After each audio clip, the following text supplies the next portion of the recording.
जय श्री कृष्णा। आइए सुनते हैं आज शुक्रवार के दिन माँ लक्ष्मी तथा भगवान गणेश की यह कहानी। हिंदू धर्म में भगवान गणेश को प्रथम पूज्य देव के रूप में जाना जाता है। हर धार्मिक कार्य के शुरू करने से पहले गणपति की पूजा की जाती है ताकि पूजा पाठ में किसी भी तरह का विघ्न पैदा न हो सके। इसलिए इन्हें विघ्नहर्ता के नाम से भी जाना जाता है।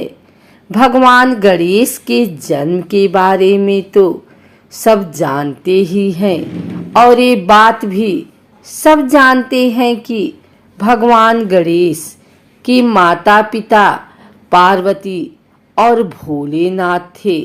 लेकिन क्या कोई ये बात जानता है कि गणपति को माता लक्ष्मी के दत्तक पुत्र के रूप में भी जाना जाता है? अगर नहीं तो चलिए आज हम आपको बताते हैं माता लक्ष्मी और पुत्र गणेश से जुड़ी एक ऐसी ही पौराणिक कथा के बारे में जिसमें गणेश को उनके पुत्र का रूप में जाना जाता है। एक पौराणिक कथा के अनुसार एक बार लक्ष्मी जी को अपने आप पर अभिमान हो गया कि सारा जगत उनकी पूजा करता है और उन्हें पाने के लिए दिन रात उनकी आराधना करता रहता है। माता के मन की बात को भगवान विष्णु समझ गए और उन्होंने माता लक्ष्मी का घमंड व अहंकार को दूर करने के लिए उनसे कहा कि देवी, भले ही सारा संसार आपकी पूजा करता है और आपको पाने के लिए व्याकुल रहता है, लेकिन आप में एक बहुत बड़ी कमी है। आप अभी तक अपूर्ण हैं।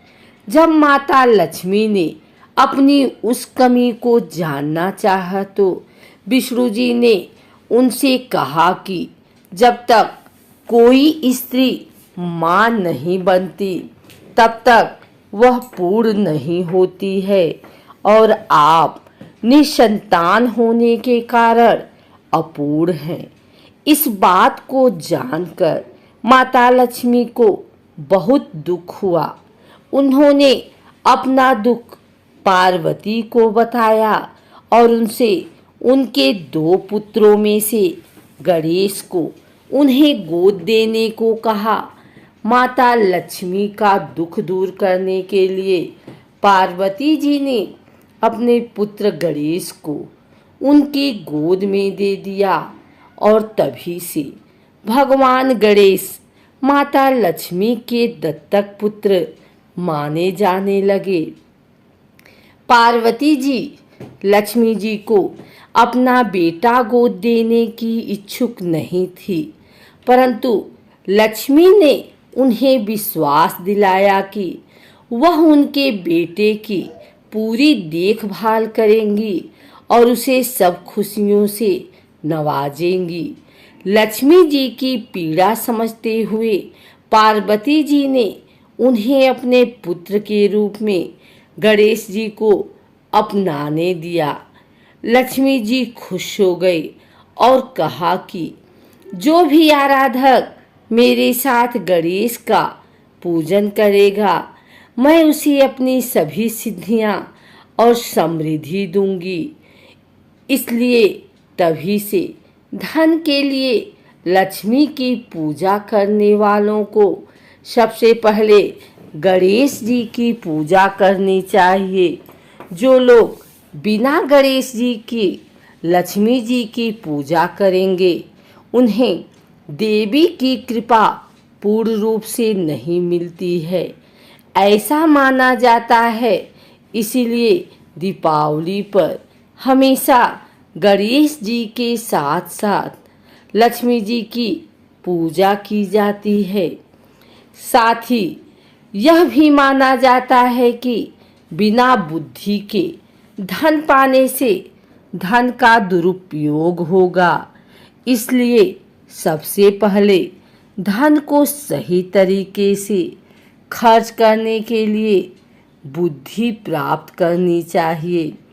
बुद्धि प्राप्ति के लिए श्री गणेश जी की पूजा कर उनसे सद्बुद्धि के लिए प्रार्थना की जाती है और इसके पश्चात श्री लक्ष्मी जी का शास्त्र सम्मत विधि से पूजन करना चाहिए। लक्ष्मी गणेश की पूजा करके हम जीवन में ज्ञान, वृद्धि, बुद्धि, विवेक, स्वास्थ्य, धन और समृद्धि का आवाहन करते हैं। देवी लक्ष्मी सभी धन और समृद्धि की देवी हैं, जबकि भगवान गणेश को विद्या, बुद्धि, सफलता और समृद्धि का देवता माना जाता है। वह हमें याद दिलाते हैं कि धन उपयोगी है और तभी मिलता है जब किसी के पास इसका उपयोग करने के लिए बुद्धि और ज्ञान हो। माँ लक्ष्मी को लाल रंग अति प्रिय होता है, इसलिए हर शुक्रवार को माता लक्ष्मी की पूजा के दौरान उन्हें लाल कपड़े और लाल फूल जरूर अर्पित करें। इससे माँ लक्ष्मी की कृपा होगी और घर धन से भर जाएगा। शुक्रवार को पूजा के दौरान माँ लक्ष्मी की प्रतिमा या फोटो के समक्ष घी का दीपक जरूर जलाएं। हर शुक्रवार को माँ को प्रसन्न करने के लिए नारियल जरूर चढ़ाएं। इस नारियल को तिजोरी में रखें। ऐसा करने से धन की कमी नहीं होती है।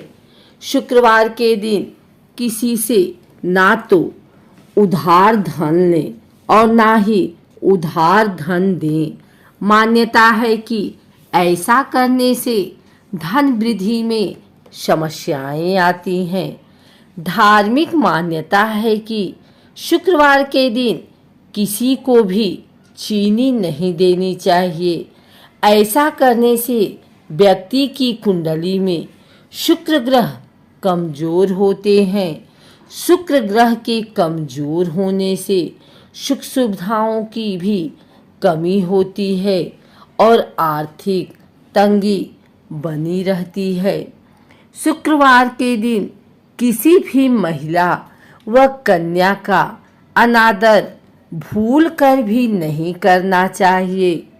इस दिन किन्नरों का अपमान ना करें, अन्यथा उनके श्राप से घर में दरिद्रता आने की मान्यता है। हिंदू धर्म में कहा जाता है कि जहाँ जहाँ महिलाओं का सम्मान नहीं, वहाँ माँ लक्ष्मी का वास नहीं होता है।